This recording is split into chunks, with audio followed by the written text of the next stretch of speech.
play it. Come after me! I'm a man! I'm for you! Can't wait! Let's go!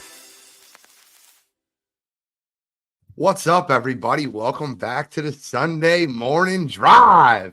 I'm hyped up for football. I've had a full week to get over my Eagles absolutely shit in the bed, and I got to watch a good football game, the second good football game of the playoffs yesterday. I want to be clear when I say that.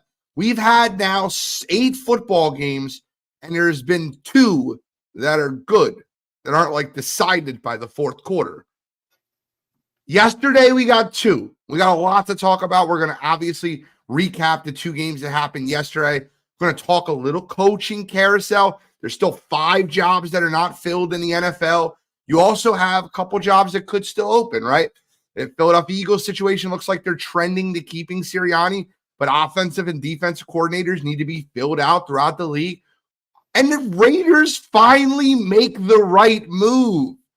Listen, let me give a round of applause to New England Patriots and the Las Vegas Raiders for making the right moves in the NFL for years upon years upon years. I cried, I whined, I begged for these teams to do the right things, and it looks like 2 franchises are. I will be actively rooting for their success going forward. I can't really root for the Patriots that much. I just can't do it. But I can somewhat root for the Raiders. Like, outside of the Chiefs in that division, there's nobody else I really do like. Broncos country, let's fail. You know, I love to see the Chargers go through their abyss. They hired Jim Harbaugh. I can root against them because he's a cheater, even though I think it would be a good hire. Chase, how you feeling this morning? My man Chase, wrestling over everything. My guy, CR Media. I love getting to talk sports with you each week. How are you feeling on this beautiful Sunday morning? I feel amazing. It's game day. Got to watch some football yesterday. It's been extremely cold here in Kansas City. And hopefully today the Chiefs give me warm feelings. So that's what I'm excited about today, sir. Can I ask you a question real quick? Yeah. Why is it colder in Kansas City than it is in like New England states and like no more northern states? I don't like. Maybe this is like something I just need to do my own research for geography and just understand a little bit more. But like, why does Kansas City get so goddamn cold? Last week we seen a 0-degree temperature game. No, it wasn't a 0-degree temperature at kickoff. It was -5 degrees. Yeah. The windshield was -30. Well, you know, it's really simple, Gene. In the north, they've got this Arctic cortex that they talk about, and it comes down. Actually, you know what? I don't have an answer. I was going to think that, but he talked about the Arctic cortex. I thought I was going to get the answer. I thought we were going to vibrate there. I have no idea. What I do know is that it was just as cold in Kansas City as it is in Buffalo, and Buffalo somehow managed to find a way to get their fans. And this is insane to me. Because all week I heard about how passionate Bills Mafia was, because for 20, and they even upped it, it was $40 an hour. Bills Mafia went out for $40 an hour to shovel the snow out of the stadium. We talked about this a couple weeks ago, or maybe it was last week. I can't remember which, but I was just mind blown. Like, all the NFL analysts are sitting there laughing, and they're like, oh man, Bills Mafia. And this is nothing against Bills Mafia. It's just, it blows my mind that, you know, you've got hardworking men and women who pay a lot of money for tickets to go see football games in Buffalo, New York. And you've got the owners of this team who are in the billion-dollar tax brackets, and they didn't want to pay $25,000 for a professional company to come in and plow this snow. It's just weird. You know, like I said, maybe Bro, you and I. Did you hear what they were doing? Yeah. Oh, no. Like, there was lines of fans to shovel snow. And what they were doing is they were going on Twitter. This is insane. You have to look this up. It's one of the craziest things I've ever seen. They were going on Twitter and tagging people, like saying, where's your seats? If you send me a Venmo, I will shovel out your seats, and making side money off of shoveling out people's sections. Like you have 4 seats, send me $50 Venmo. I'll make sure your seats are perfect.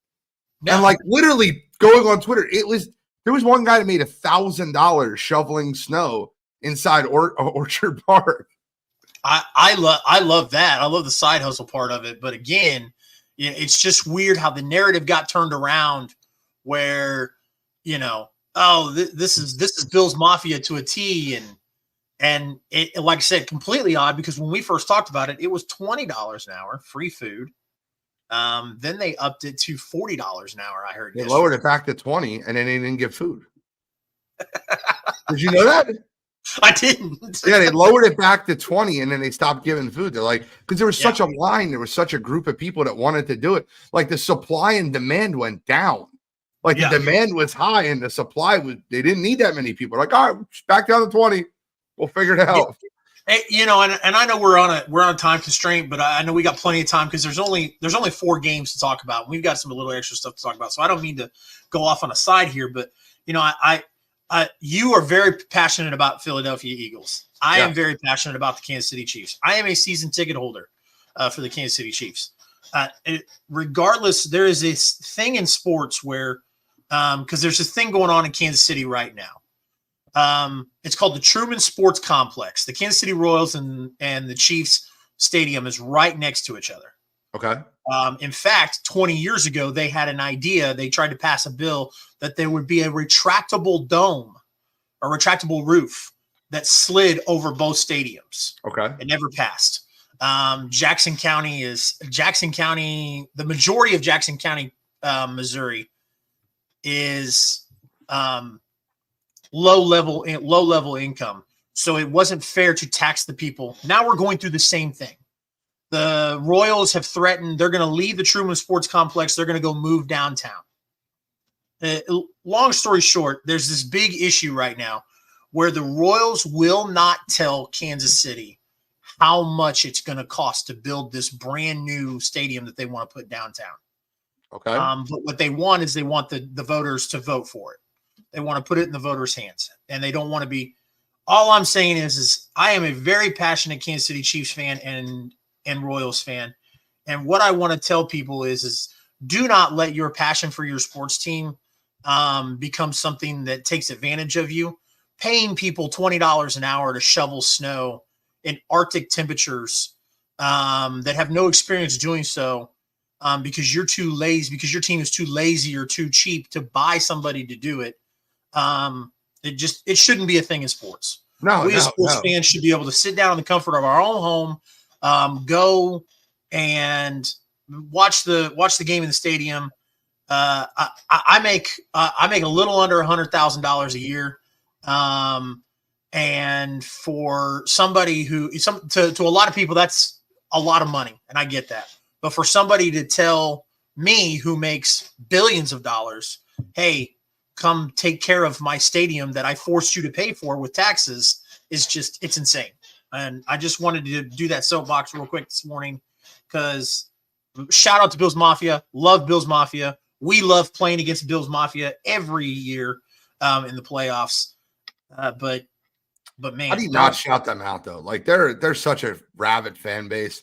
Like I'm a fan of them. Like I really am. Like I think that Bills Mafia, and I never say this, right? I think the Eagles fans are the best in the NFL. Like I think Bills Mafia is probably better than we are.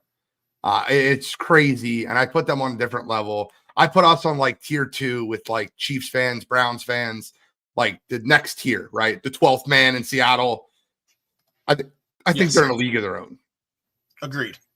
But I don't blame them. I don't blame the Bills fans for going out there and doing it. Like I get it, they're nuts. I don't think they're the most intelligent people in the world, but they're great fans. Like that is shot, right? I think that in order for you to stand out there in 0-degree temperature and shovel snow for $20 an hour, you can't be the smartest human being on the planet. Like that's just not what you are. But that's okay because we love you and you're crazy. Yeah. Go dive to a table. It's. But they set on fire with kerosene. Yeah. Remind you, I'm one of the biggest wrestling fans you'll ever meet, and it's crazy to me because growing up, it was, oh my God, this is that's stupid. Putting a table on fire and throw somebody through it, that's ridiculous. Bills Mafia made that shit cool, and it's like, no. The Dudley Boys made that shit cool. You're right. You're right. Took it to another level. You're right. Oh, Bills Mafia made it mainstream. Yeah, made it mainstream. Yeah. Because I'm like, remember when you guys told me it was stupid to light a table on fire and put somebody through it for a fake sport? And now get the table. Get the table. I love it. I want to talk about coaching carousel real quick. And before we get into the games and recap last night, 2 hires had already happened. Gerard Mayo is hired as the New England Patriots head coach. I think that's a great move to continue the New England tradition. Robert Kraft has been a huge fan of Gerard Mayo since he's been there. He's been a great defensive coordinator on the defensive side of the ball for New England. I think that it's the right move to build the culture. They're marrying the coach to the quarterback. He basically all went out and said, we're drafting a quarterback, whether it be 3 or at 1.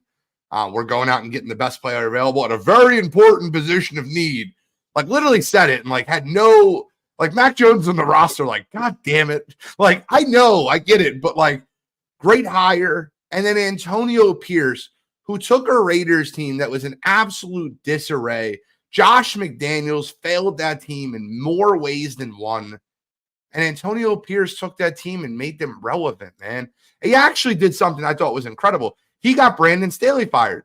And that's one of my favorite things that Antonio Pierce did. And he's a former Giant, but like if there's a coach in the NFL that I hated more than Cliff Kingsbury, it is definitely Brandon Staley. They were and Matt Eberflus is third, right? Like, he's there. But got to give credit where credit's due, man. Antonio Pierce, Gerard Mayo, great hires. They didn't go for the splash. They didn't go for the big name. They went for the hungry dog, and hungry dogs run faster. Your thoughts on those 2 hires? Let's start with the first one, Gerard Mayo. That hire was specifically for – this is why the Patriots organization is where they are, not just because of Bill Belichick and Tom Brady and their 20 years, but you got somebody in Gerard Mayo that is going to come in and he knows the Patriot way, whatever way that is, right? We all can agree that there is a Patriot way. That it's not going to be a culture shock of what a lot of people think it's going to be. It is going to be new, fresh, and somebody who knows and loves the organization and is passionate about it because he spent time there. And the strength of that team, their defense, he literally will just remain intact. He's just tasking an offensive coordinator and the GM, which they're hiring essentially because it was Belichick, to draft a quarterback and control the offense. Culture's there. Defensive scheme is there. Your strongest unit is there. The Patriot way is intact. Yep. Solid hire. Yeah. It is all. The only thing that happened was Bill Belichick and Robert Kraft decided to part ways, which happens. Yeah. They both, if I can compare it to a situation, let's compare it to Eagles and Andy Reid. Eagles and Andy Reid. Why not? Why not? Because that's what it was. Yeah. Is Bill Belichick had done so much for that organization, but it was just time for something new, but not so new that you come in and you change everything. They didn't hire somebody who is completely blind to what they do up there. They hired somebody with history and that knows the Patriot way. The second hire, I told you I wasn't going to do this, but I am. I'm going to say good stuff about the Las Vegas Raiders. Number one, Raiders Nation is one of the most passionate fan bases. So much passion. You know, we talk about, or I didn't specifically say, but I incline that sometimes our organizations that we are fans of take advantage of us. You want to talk about being taken advantage of? Raiders Nation.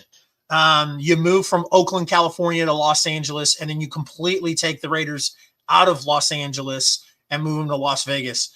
And there was people in Los Angeles and in Oakland, California that said, yeah, we're upset about it. We don't like it, but we still love our Raiders. And so they deserved something that was better than Josh McDaniels. Josh McDaniels sucks. He sucked 10 years ago or 12, 13 years ago. He sucks as a head coach. Keep Josh McDaniels with a clipboard in his hand and a headset, and either keep him in the skybox or keep him on the sideline, call him plays. That's the only place that Josh McDaniels belongs. And that's it. Josh McDaniels has no business being a head coach anywhere in the NFL. Yeah. And I like I said, I told you when we were off air that if Max Crosby didn't go public and say, I will demand a trade if Antonio Pierce is not the head coach, I think the Raiders would have tried to gone after a big signing, a Jim Harbaugh, a Bill Belichick. But the fact that Max Crosby went out there, put the Raiders on notice, and stood behind his guy tells you all you need to know about Antonio Pierce. And I love his attitude. I love his swagger. I love everything that Antonio Pierce has done.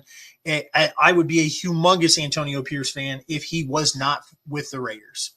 You know what the funny thing is, Chase? The funniest thing that I hear when I hear Antonio Pierce is the players were so openly outspoken on the field. There were so many mic'd up moments that like got caught. Like the week after Josh McDaniels got fired, Devontae Adams was caught mic'd up saying, "Oh, it's a lot better already. It's already a lot better." And I think that what organizations fail to do, Chase, is and I mean this when I say this, right? They want to hire the guy that's flashy or the name, and they don't look at culture. Do you know who Josh McDaniels most reminds me of as a head coach? Chip Kelly in the NFL.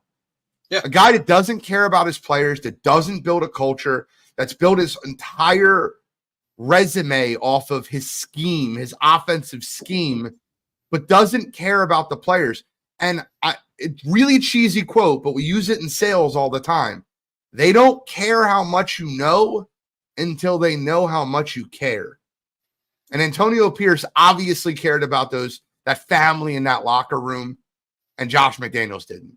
So I apologize for interrupting you, but like I mean, we are exactly on point with where we wanted to go on that, and I couldn't agree more.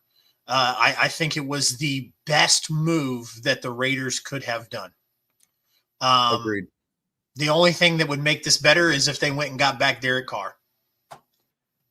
I'm sure that franchise would love that. And I think they could. I actually think the Raiders go out and draft a quarterback of the future. I think they figure out a way to trade up to number 2 with Arizona. I think that's the move for them. But actually Washington has number 2. I'm sorry. Arizona's 4 now because they won a couple of games. It's Chicago, Washington, New England, Arizona. Yes. So Arizona will be 4.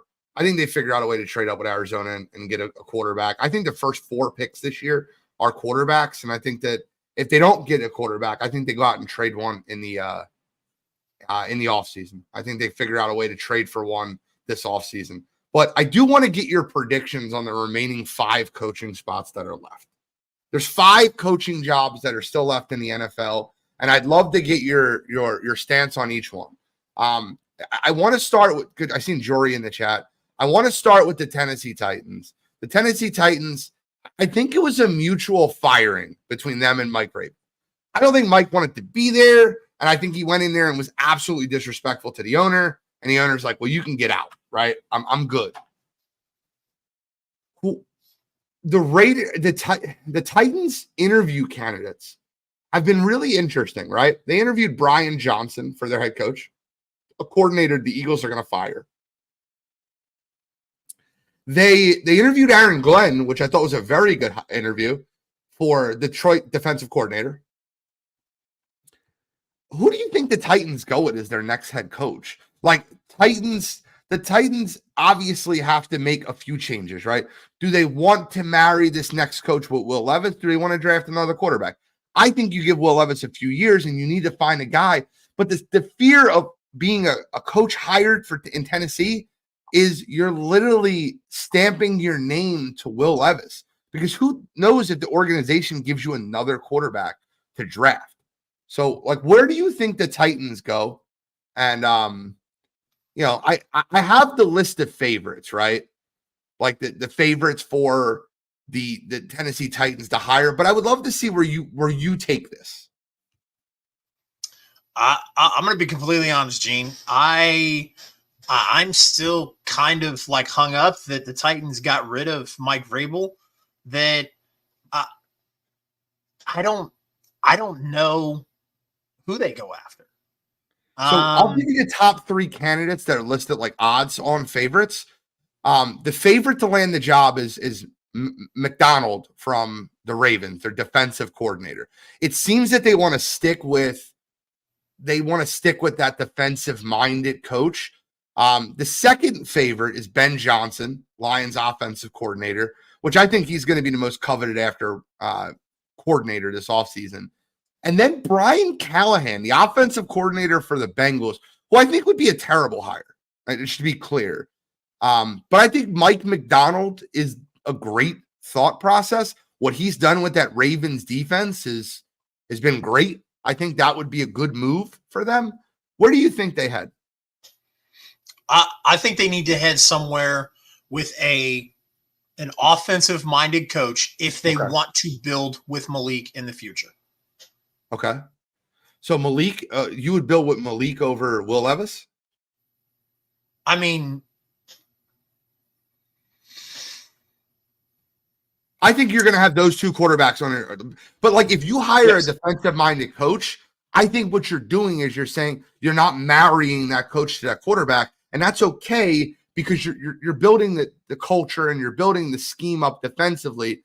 You hire an offensive coordinator. If it works out with Levis, if it works out with Malik Willis, great. But if it doesn't, you're not locking Mike McDonald in for a coaching job for that just locked into Will Levis, just locked into Malik Willis.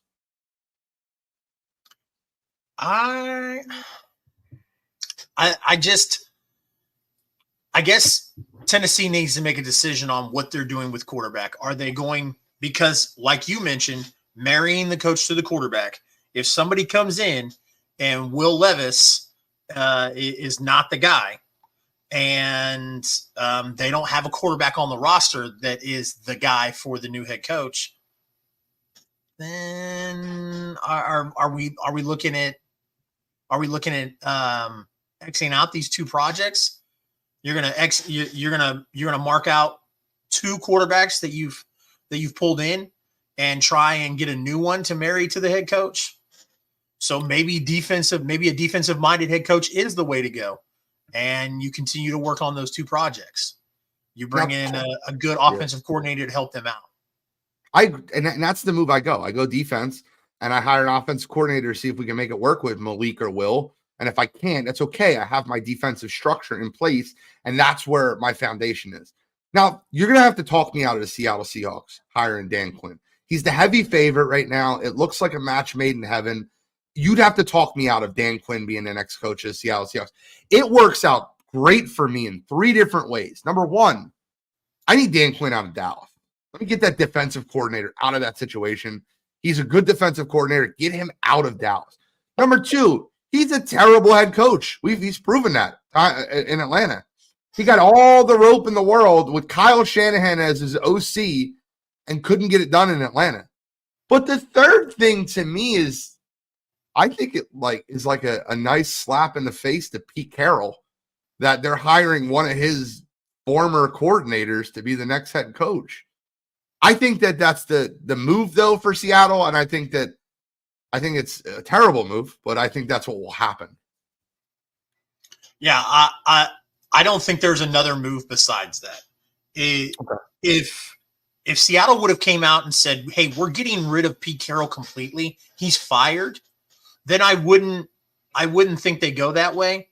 Now, like we mentioned, it is essentially that situation. Like they are parting ways from Pete Carroll, but they didn't publicly come out and say that.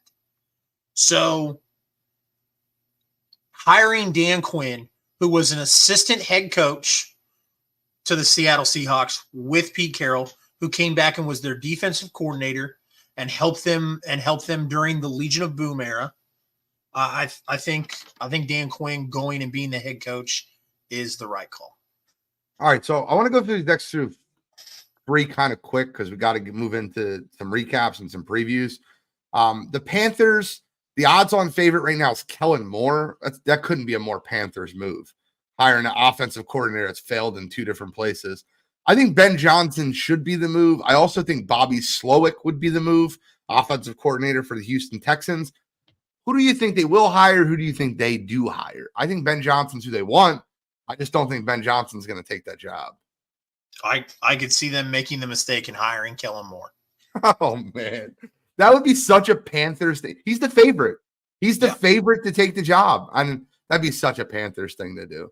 Yeah. I think Bobby Slowick is a guy that you can get in there, a guy that did wonders this year with CJ Stroud. I called this about 4 months ago on when Frank Reich got fired on Wire to Wire Sports Podcast. I talked about Slowick and the job he did with CJ Stroud. Why not have him come in and do that job with Bryce Young? Why not have that young coordinator type?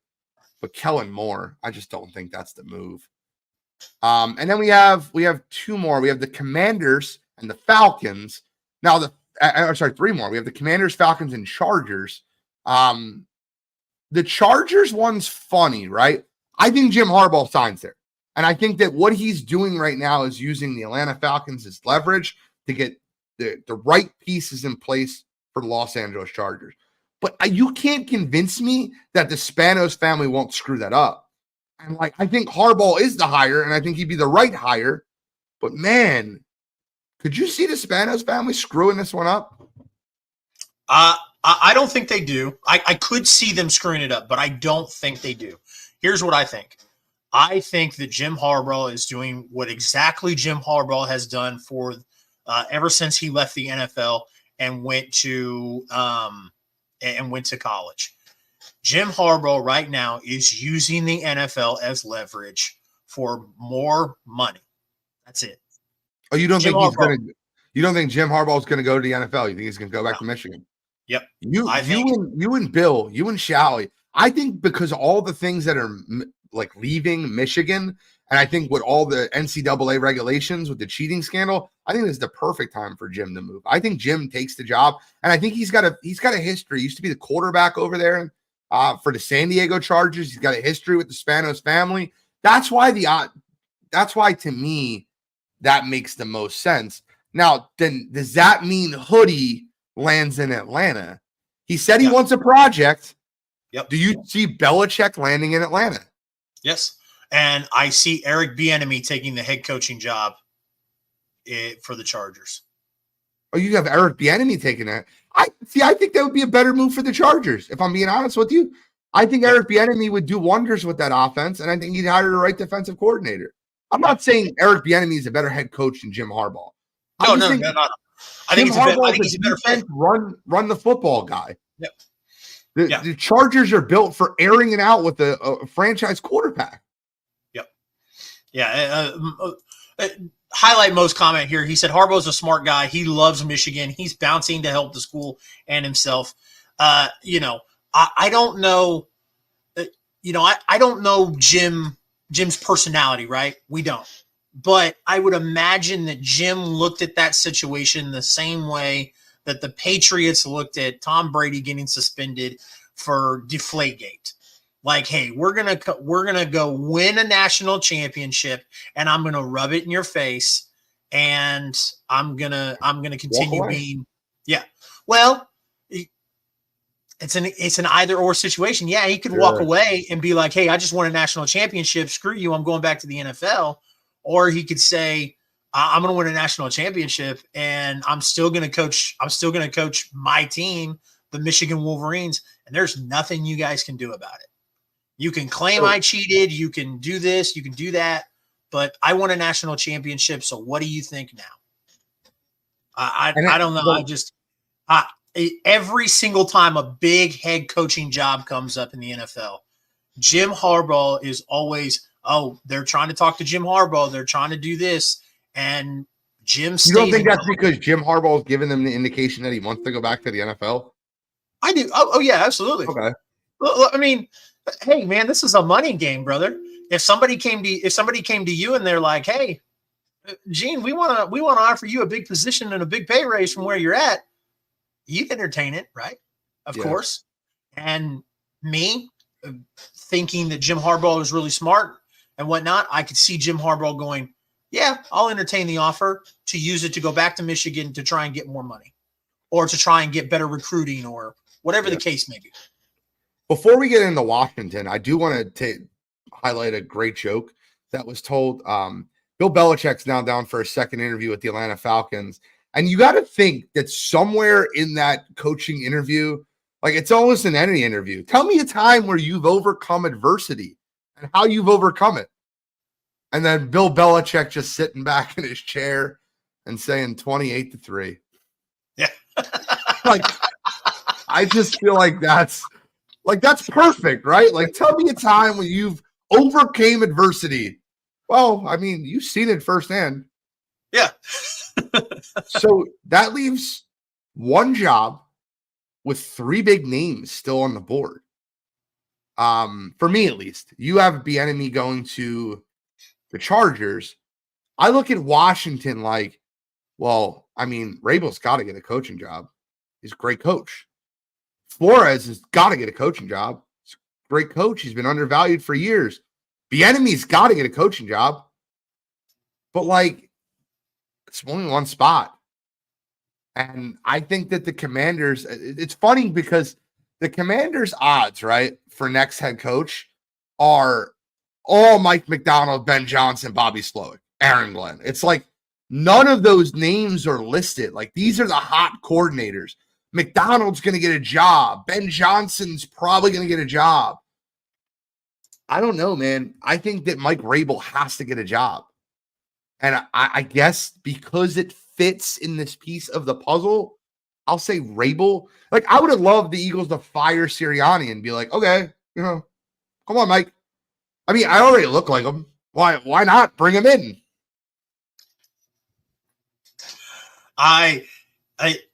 Washington is weird to me because obviously new ownership and whatnot.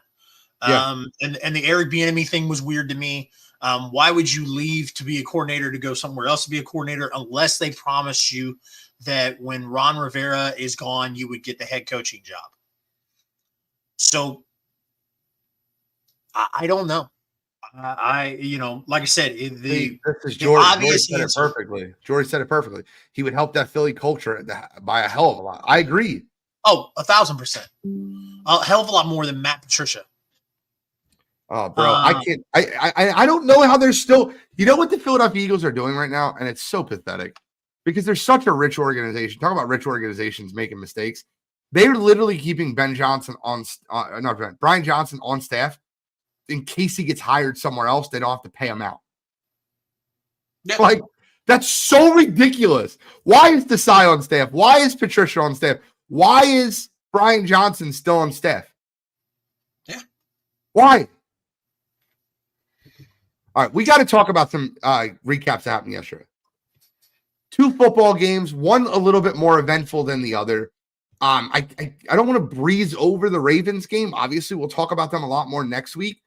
But the Ravens did what the Ravens did, right? The Houston Texans came out and blitzed, and that's the most D'Amico Ryans has blitzed in a half for his entire career as a defensive coordinator all year.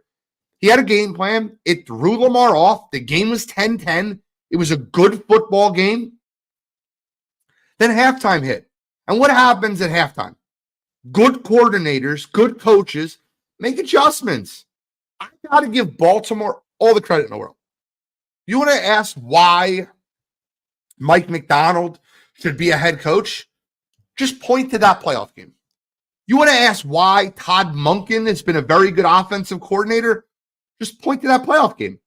You want to ask why John Harbaugh has been a great coach in the NFL?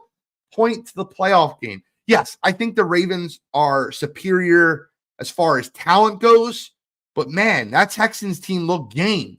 And when we talked in our pre-show, you said it looked like the Texans quit, and they might have, but to me, it looked like the Ravens beat them in the submission. And I think that one of two things can be true. I think that the Ravens need a lot of credit for the adjustments they made at halftime, picking up the blitz and running against it. And defensively, man, you got to get Listen, if you ever need an indictment to why you should get linebackers on your team, just put on the Ravens and the 49ers. Between the 49ers and the Ravens, you have 4 of the top 6 linebackers in football. Oh, and guess what? You have both number 1 seeds with the top 2 defenses in football. Can we get some damn linebackers in the NFL? Roquan Smith and Patrick Queen are incredible. Kyle Hamilton, incredible. Ravens, I think that they got a really big game again for them next week. But your thoughts on this game? Yeah, no, I mean, I still think that the Houston Texans, you're right. The Baltimore Ravens beat them into submission, but they tapped out before the fourth quarter, is what I mean. CJ Stroud tried to do everything he could. They need an offensive mind to come in there and help CJ out, and CJ will have a great future in the NFL. But 1,000% agree on everything you said about John Harbaugh, and Lamar Jackson and what they're able to do, reading the defense, adjusting, the defensive coordinator making those adjustments. Baltimore is the top team, and I can't agree with you more also about the linebackers. Linebackers, you get a middle linebacker who changes the game. Yep. Luke Kuechly. Fred Warner. He was incredible last night. He was the best player on that 49ers defense, and it wasn't close. Yeah. This is, and Key says this is the Lamar we wanted to see. He's healthy. Yeah. I just will be interested to see when he goes up against a defensive scheme like Buffalo and Kansas City to have the pieces and the dogs that can really run with them. I will be very interested to see what happens next week. I think that's going to be 100% the game I'm most looking forward to. I think the future is bright for Houston. I really do. I think Houston's got an absolutely bright future, and I think they can retain Slowick. I really do. I think that Slowick might not get a job this offseason, so you get another year of D'Amico Ryans and Bobby Slowick. And if you have that, I think that you're going to look at a very successful Texans team. I think they have to be the favorite to win the AFC South next year. Over anything else that's in that division, over Anthony Richardson and Steichen, over Trevor Lawrence and Doug Peterson. I think they have to be the favorite to win that division. Absolutely. Let's talk about the nightcap. Let's talk about the 49ers and the Green Bay Packers. And the reason this game was so disappointing, it was great football. But the reason it was so disappointing to me is, have you ever seen like a huge underdog have like the heavyweight champion on the ropes and like just doesn't finish the story? Like, I'm not like trying to but like the Green Bay Packers had the heavyweights of the NFC on the ropes and they just didn't finish it. And I feel like that we could look at that football game and, I know Brett was talking about a little home cooking with the spots that happened. I think that the calls went very even in that football game. When I was watching that game, I think that San Francisco's secondary needs to learn how to defend a deep pass without interfering. They had 3 30-plus yard PIs. One 3rd and 15. And Green Bay had them all. All I can think of is the Denny Green press conference. We know who they are. We had them on the ropes and we let them off the hook. And I felt like Green Bay did that. And it was Kyle Shanahan really needs to get it together for San Francisco because you cannot continue to coach scared. And he did it again yesterday with Purdy. And it really leads me to believe that he doesn't believe in this kid. Because I'm going to point you to a spot and it's so, oh my God, you're going to remember it like it's yesterday, right? 10-10, 2 minutes left in the first half. Brock Purdy gets the football at the 38-yard line. They get to the 35, the 38 of Green Bay, and there's 38 seconds left in the half. It's like they let the clock run down on 3rd and 2 to 40 seconds. Then they threw 2 short passes, used both timeouts. It was like were so scared to turn the ball over or give it back to Green Bay that they played scared. I don't know if that reminds me of something. Oh, Super Bowl, Kansas City Chiefs, 49ers. The 49ers get the ball back with a minute 55 in a 10-10 game. They ran the ball twice, bleeded the clock, had a huge play to George Kittle that would have set them up in field goal range, got called back due to I don't know if it was a block in the back or a hold, but they literally gave up on the half in a very important game. And Kyle Shanahan needs to figure this out, man. He blew a huge lead in Atlanta, 28-3. Blew that Super Bowl 20-10 going into the fourth quarter. Chiefs scored 21 unanswered, won 31-20. And yesterday, he had the 7-seed Packers having him on the ropes. Now, before I beat up the Packers for their fourth quarter, because I'm going to, I need your opinion on Kyle Shanahan and what happened with the San Francisco 49ers. Kyle Shanahan has been my dark horse to get fired every year since that Super Bowl. Just because you said it. Let's remind everybody, Brock Purdy is mystery relevant.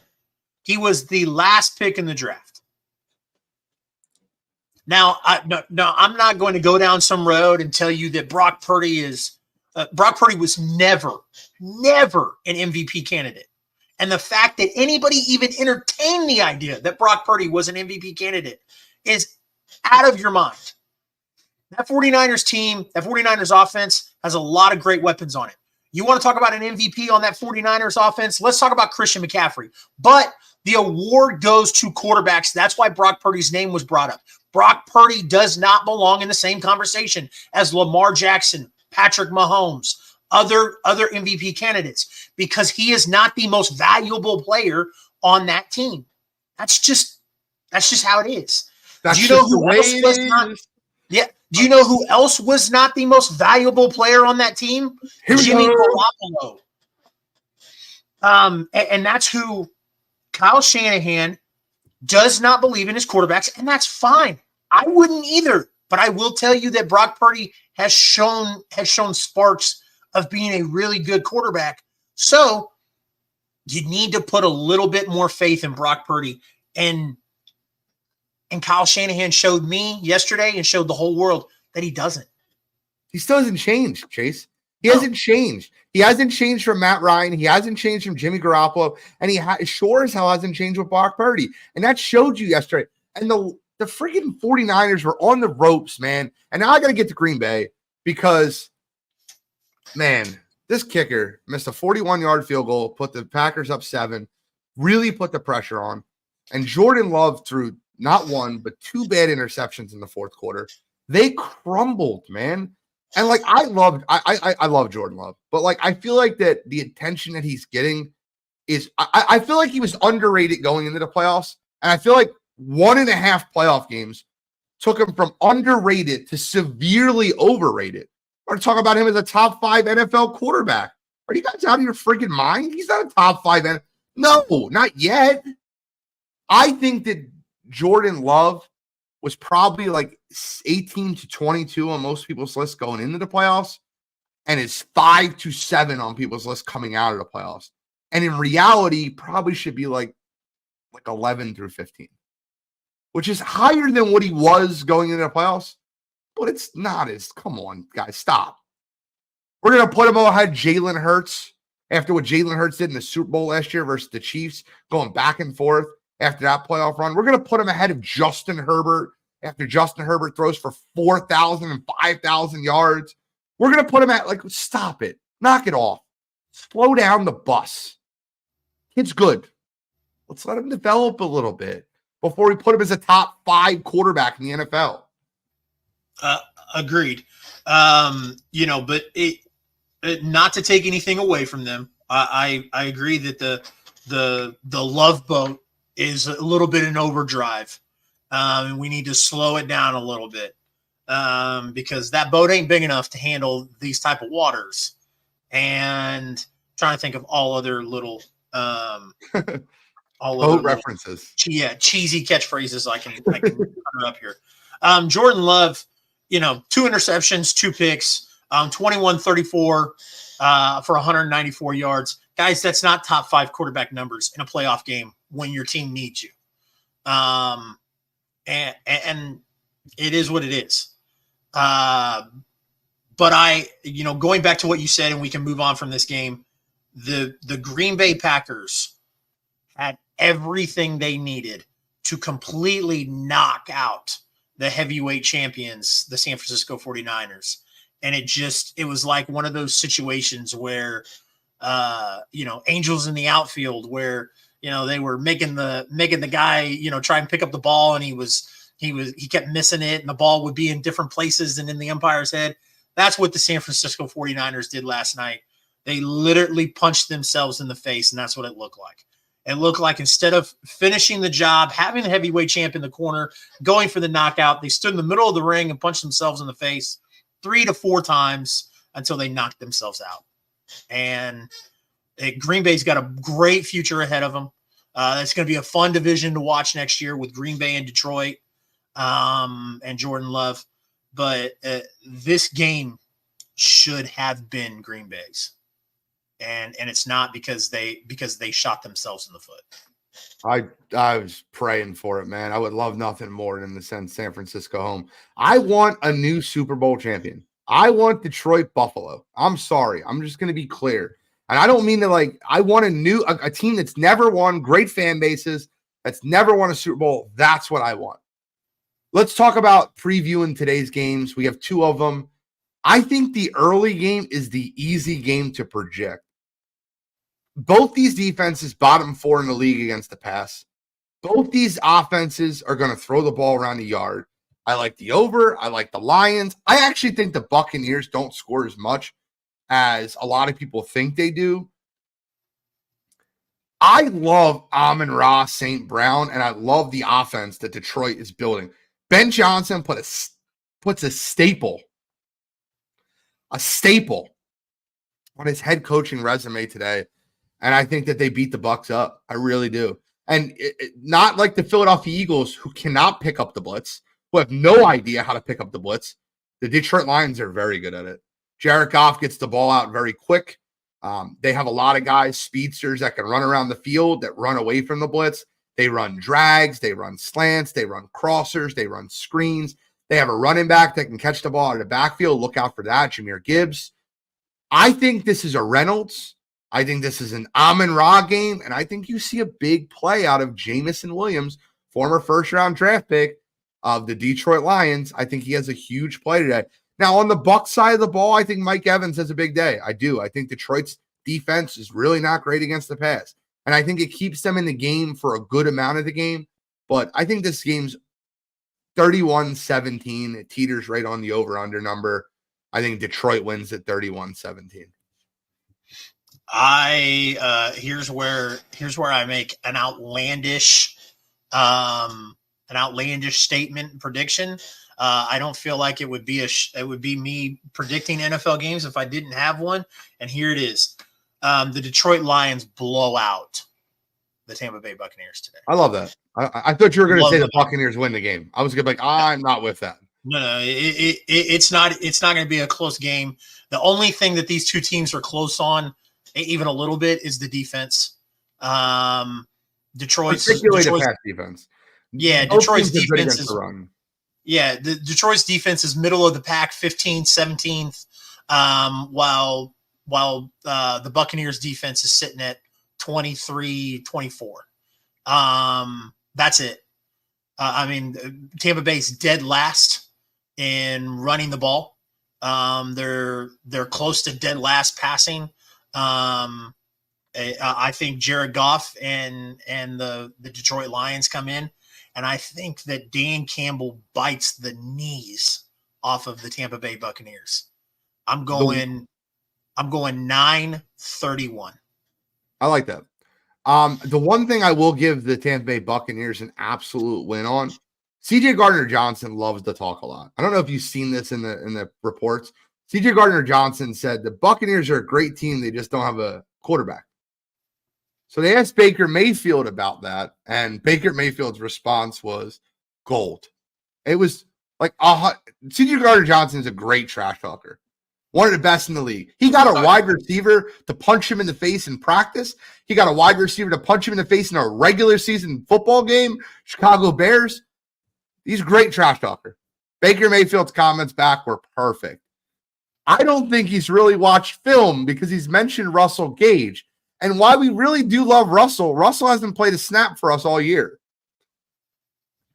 It was so perfect. It was so like, because he did mention Russell Gage. He's like, they got great players like Mike Evans, Chris Godwin, Russell Gage, and Baker Mayfield's like, he hasn't played for us all year. Like, are you even watching the film on us this year? I thought that was perfect. So, let's move on to the main event. Hold on, let me just give it a little. The main event of the evening. In this corner, we have two-time Super Bowl champion, head coach and quarterback, Andy Reid and Patrick Mahomes. And in this corner, we have a city that's been starving for a championship with one of the best fan bases in all of America.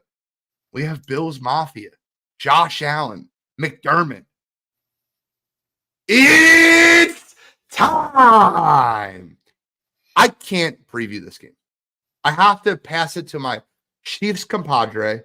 Let him preview. I'll respond. I'll react. But you are my friend, and you are a Chiefs fan. The floor is yours, my friend. Yeah, I appreciate that, Gene. This is my favorite matchup in the playoffs. You think? Yeah. I mean, the very first time it happened, Chris Collinsworth or one of those loudmouth announcers goes, "This is your new Brady Manning matchup every time." He goes, "These two are going to face each other every year for years to come." And here we are again facing the Buffalo Bills in a division in the divisional championship, or the divisional round. Sorry. And it's just everything that these two teams have been through after watching Stephon Diggs with tears roll down his eyes, watching the Chiefs celebrate from the 13-second drive. Everything that these two teams have been through. It's a little bit different this year. It's not going to be an Arrowhead. And that's all right. That's all right.